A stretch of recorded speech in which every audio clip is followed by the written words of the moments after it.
মোৰ মৰমৰ বন্ধুসকললৈ শুভেচ্ছা জনাই মই এতিয়া বাচন ধোৱা চাবোন কেনেকৈ বনাওঁ তাৰ এটা ভিডিঅ' বনাইছিলোঁ। বাচন ধোৱা চাবোন বনাবলৈ মই নেমু টেঙা 4টা ল'লোঁ। তাৰপিছত অলপ চাৰ্ফ ল'লোঁ, অলপ ছাই ল'লোঁ, অলপ নিমখ ল'লোঁ, লগতে বেকিং পাউডাৰৰ টেমাটো ওচৰ চপাই ল'লোঁ। মই নেমু টেঙাকেইটা ধুনীয়াকৈ ধুই পেলাই শুকুৱাই থৈছিলোঁ, মানে কাপোৰ দি মুচি থৈছিলোঁ। তাৰপিছত নেমু টেঙাকেইটা মই এনেদৰে কাটিম, আৰু যদি নেমু টেঙাৰ ভিতৰত গুটি থাকে সেই গুটিখিনি মই বাছি পেলাই উলিয়াই পেলাম। মই এনেদৰে সৰু সৰু টুকুৰা কৰি কাটিলোঁ। গোটেই নেমু টেঙাকেইটা সৰু সৰু টুকুৰা কৰি কাটিম।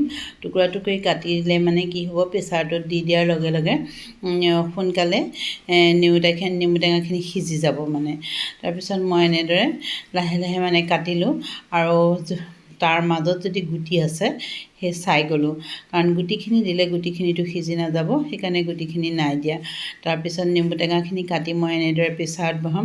মোৰ প্ৰেছাৰটো আকৌ বৰ লেতেৰা দেই, আপোনালোকে চকু নিদিব। প্ৰেছাৰটোত মানে কি জানেনে, মই কচু পাতত দি মই প্ৰেছাৰটোৰ কালাৰ এনেকুৱা কৰি পেলালোঁ।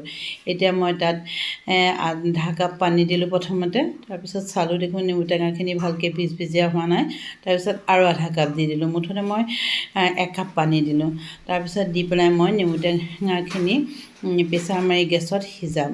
তাৰপিছত এতিয়া মই আকৌ কি কৰিলোঁ, চব্বিছ মই অনলাইনত চাই সেউজীয়া ৰঙৰ চব্বিছ অৰ্ডাৰ দিছিলোঁ, কাৰণ মোৰ ফুড কালাৰ নাছিলে যে, মই সেইকাৰণে ভাবিছিলোঁ সেউজীয়া ৰংটো দিলে মানে চাবোনটোত কালাৰ দিব নালাগে। সেইকাৰণে মই চাবোনটো মই সেউজীয়া ৰঙৰ চব্বিছ দি দিলোঁ। তাৰপিছত সেউজীয়া ৰঙৰ চব্বিছটো মই এনেকৈ থৈ পেলাই তাৰপিছত মই টুকুৰা টুকুৰিকৈ কাটিম, কাৰণ চব্বিছখিনি টুকুৰা টুকুৰকৈ কাটি ল'লে সোনকালে মানে গলি যায়। তাৰপিছত এনেদৰে মই মিহি মিহিকৈ টুকুৰা টুকুৰকৈ চব্বিছখিনি কাটি ল'ম। চব্বিছবিলাক এনেও টুকুৰা টুকুৰকৈ কাটি ল'ব লাগে, তেতিয়া মানে গেছত দি দিয়াৰ লগে লগে গলি যায়। সেয়া মই টুকুৰা টুকুৰকৈ মিহি মিহিকৈ সৰু সৰু টুকুৰা কৰিলোঁ, যাতে অতি সোনকালে গেছত বাচনত দি দিয়াৰ লগে লগে গৰম পানীৰ ভাপ পাই চব্বিছখিনি গলি যায়। মই সেইকাৰণে লাহে লাহে সৰু সৰুকৈ টুকুৰা কৰিলোঁ, দেখিছেনে? চব্বিছখিনি কি ধুনীয়া লাগে, টুকুৰা কৰোঁতে চুইয়ে ভাল লাগে। এনেদৰে মই টুকুৰা কৰি কৰি গ'লোঁ চব্বিছখিনি। টুকুৰা কৰি তাত আৰু টুকুৰা কৰিম মই মিহিকৈ, এইখিনি টুকুৰাতকৈও আৰু সৰু সৰু টুকুৰা কৰিম, তেতিয়া মানে আৰু সোনকালে হ'ব। সেইকাৰণে মই আৰু টুকুৰা কৰি দিলোঁ। গোটেইখিনি চব্বিছ মই টুকুৰা কৰি লৈ, ইয়াত মোৰ 1 কেজি চব্বিছ আছিলে, মই 1 পোৱামান ল'লোঁ, কাৰণ মই 4টাহে নেমু টেঙা দিছিলোঁ। এতিয়া মোৰ নেমু টেঙাখিনি হৈ গ'ল। এয়া চাওকচোন, নেমু টেঙাখিনি সম্পূৰ্ণকৈ সিজি গ'ল, কি ধুনীয়াকৈ সিজি আহিছে। এই নেমু টেঙাখিনি আকৌ মই এতিয়া মিক্সি মানে গোটেইখিনি মাৰি পেলাই গুড়া কৰি পেলাম। তাৰপিছত মিক্সি হেৰিয়াত বাতিত মানে মই এনেদৰে দি দিলোঁ। নেমু টেঙাখিনি ঠাণ্ডা হ'বলৈ দিব লাগে অলপ। মোৰ একদম পূৰা টাপ হৈ আছে, মই এনেদৰে বাতিটোতে বাকি লৈ পেলাই অলপ ঠাণ্ডা কৰিলোঁ। ঠাণ্ডা কৰাৰ পিছতহে মানে মিক্সিত দিব লাগে। মই নেমু টেঙাৰ ৰসখিনি দিয়া নাছিলোঁ, অকল নেমু টেঙাখিনি দিছিলোঁ। ৰসখিনি মই থৈ দিছিলোঁ, ৰসখিনি দিলে বেছিকৈ পেনপেনীয়া হৈ যাব বুলি মই ৰসখিনি দিয়া নাছিলোঁ। এনেদৰে অকল নেমু টেঙাখিনিহে দিছিলোঁ। তাৰপিছত নেমু টেঙাখিনি দি পেলাই মই মিক্সিত মাৰি দিলে খুব ধুনীয়া মিশ্ৰণ এটা ওলাব। মিশ্ৰণটো দেখিয়ে ভাল লাগে, আৰু টেঙা টেঙা কি ধুনীয়া গোন্ধ এটা ওলায়। এয়া দেখিছেনে, কি ধুনীয়াকৈ থুপথুপীয়া এটা মিশ্ৰণ ওলাই গৈছে।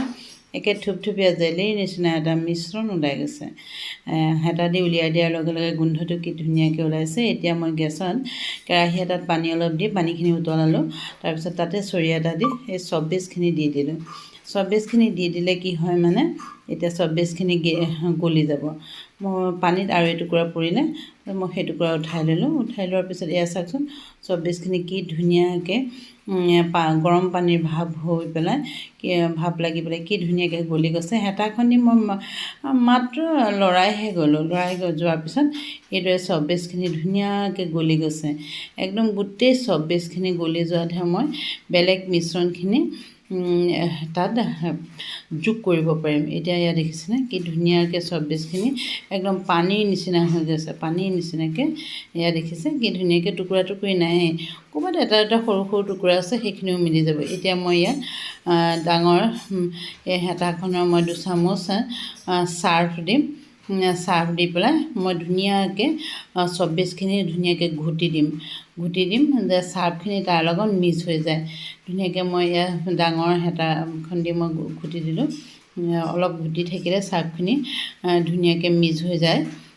ঘুটি আছোঁ মই, দেখিছেনে লাহে লাহে ঘুটি থাকিব লাগে, তেতিয়া মানে কি হয় কি ধুনীয়াকৈ ওপৰলৈ ফেনাই ওলাই যায়। তাৰপিছত মই ইয়াতে এই নেমু টেঙাৰ যিখিনি মই মিক্সিত গুড়া কৰি থৈছিলোঁ সেই মিশ্ৰণখিনি দি দিলোঁ গোটেইখিনি। তাৰপিছত মই ইয়াত 2 চামুচ নিমখ দি দিলোঁ। নিমখ দি সেয়া চাওকচোন কি ধুনীয়াকৈ ফেনটো ওপৰলৈ উঠি আহিছে। গোটেই একদম চব্বিছখিনিৰ লগত মোৰ যিখিনি মিক্সিত গুড়া কৰি থৈছিলোঁ সেই মিশ্ৰণখিনি গুড়া হোৱাৰ লগে লগে কি ধুনীয়াকৈ মানে ওপৰলৈ ফুলি উঠি আহিছে। মই তাতে অলপ ছাই দি দিলোঁ, ফুট ছাই দি দিলোঁ। ফুট ছাইখিনি দি দিয়াত মানে লাহে লাহে ফুট ছাইখিনি কি কৰিব লাগে মিহলি কৰি থাকিব লাগে। এয়া মই ফুট ছাই দিছোঁ, বেছি দিয়া নাই, অলপ দিছোঁ ফুট ছাইখিনি দি লাহে লাহে এনেদৰে মিলাই গৈ থাকিব লাগে। মিলাই গৈ থাকিলে মানে কি হয় ধুনীয়াকৈ টান হৈ গৈ থাকে, ওপৰলৈ ফুলিও আহে, লগতে টান হৈ গৈ থাকে। দেখিছেনে মোৰ প্ৰায় হৈয়ে গ'ল মিশ্ৰণটো, ফুট ছাই দিয়াৰ পিছতে টান হৈ আহিছে। এয়া মোৰ প্ৰায় মিশ্ৰণটো হৈ গ'ল। মই এতিয়া এই মিশ্ৰণটো এনেদৰে মই আগৰ চাবোনৰ বাতিতে মানে অকণমান তেল সানি থৈছিলোঁ। তেল সানি থ'লে মানে কি হয় পটককৈ এৰাই যায়। মোৰ ছিলিকন ট্ৰে নাছিলে কাৰণে মই এনেদৰে তাত দি দিছিলোঁ। তাৰপিছত দি দিয়াৰ পিছত মই এইখিনি কি কৰিম ফ্ৰিজত অলপ সময়ৰ কাৰণে থৈ দিম।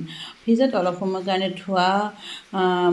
থৈ দিম যাতে চব্বিছখিনি আৰু চাবোনখিনি মানে ধুনীয়াকৈ ঠাণ্ডা হৈ যায়। মই এনেদৰে গোটেই 3টা বাতিতে 4টামান বাতি হ'ল হ'বলা, মোৰ এতিয়া 3 নম্বৰ বাতিটোতে থ'লোঁ মই। থোৱাৰ পিছতে মই এইখিনি ধুনীয়াকৈ ফ্ৰিজত থৈ দিম। দেখিছেনে কি ধুনীয়া এটা কালাৰ, ধুনীয়া এটা গোন্ধ ওলাই আছে।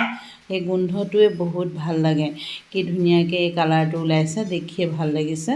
আৰু এয়া দেখিছিলে মই গোটেইখিনি একদম হেতাখন দি ধুনীয়াকৈ চুচি মই থৈ দিলোঁ। থৈ দিয়াৰ পিছতে এয়া ধুনীয়াকৈ হেতাখন দি চুচি দিলোঁ। চুচি দি যিখিনি আছে সেইখিনি মানে কি হয় জানেনে, চব্বিছ অকণমান ঠাণ্ডা হৈ গ'লে টান হৈ যায়গৈ, কিটকিটীয়া টান হৈ যায়। তাৰপিছত মই এইখিনি ফ্ৰিজত থৈ দিলোঁ। থৈ দিয়াৰ পিছত কিন্তু মই 2 দিন ৰ'দত দিলোঁ। ৰ'দত দিয়াৰ পিছত টান হৈ গ'লে দেখিছেনে হাতেৰে চাওকচোন কি ধুনীয়া বিজল ওলাইছে। এয়া চাওক মই হাতেৰে একদম ধুনীয়াকৈ ফেন ওলাই মই এয়া বাচন ধুলোঁ। চাওক বাচন ধুওঁতে কি ধুনীয়াকৈ ফেন ওলাই, বাচনটো একদম ধুনীয়া চিকচিকীয়া কালাৰ, চিকচিকীয়া ৰং হৈ যায় আৰু ধুনীয়াকৈ মানে একদম মানে ভাল লাগে। নেমু টেঙাৰ গোন্ধ এটা ওলাই যে দেখিয়ে ভাল লাগি যায়, কি ধুনীয়াকৈ নেমু টেঙাৰ গোন্ধটো ওলাইছে। চাওকচোন কি ধুনীয়া হৈছে। মই ইয়াত ধুই দিলোঁ, আপোনালোকে চাওক গোটেই বাচন ধোৱা চাবোন একদম মানে ঘৰতে কি ধুনীয়াকৈ বনাই চাওকচোন, কি চিকচিকীয়াকৈ কালাৰ দিছে। বনাব পাৰি যে, এয়া আপোনালোকে বনাই চাবচোন। এইটো দেখিছেনে ইয়াকে কি ধুনীয়াকৈ সেইটো কিটকিটীয়া একদম টান হৈ আছে। আৰু এয়া কাষেদি যে একদম চাটকৈ এৰাই আছে, কাৰণ মই তেল সানি লৈছিলোঁতো বাচনকেইটাত। এয়া ধুনীয়াকৈ এৰাই আছে। মোৰ 4টা হৈছিলে, অলপকৈ 4টা হৈছিলে। দেখিছেনে কি ধুনীয়াকৈ এৰাই গৈছে। আপোনালোকে বনাই চাবচোন আৰু কেনেকুৱা পায়, মোৰ ভিডিঅ'টো কেনেকুৱা পালে আৰু বনাই চাই কেনেকুৱা লাগে মোক লাইক কমেণ্ট শ্বেয়াৰ কৰিবলৈ নাপাহৰিব। লগতে যিসকলে ফেচবুকৰ পৰা মোৰ এই ভিডিঅ'টো চাই আছে তেওঁলোকে মোৰ ফেচবুক পেজটো ফ'ল' কৰি দিব। আৰু এয়া চাওকচোন কি ধুনীয়া লাগিছে। বন্ধুসকল আপোনালোকলৈ বহুত ধন্যবাদ মোৰ ভিডিঅ'টো চোৱাৰ বাবে। আজিলৈ আহোঁ দেই।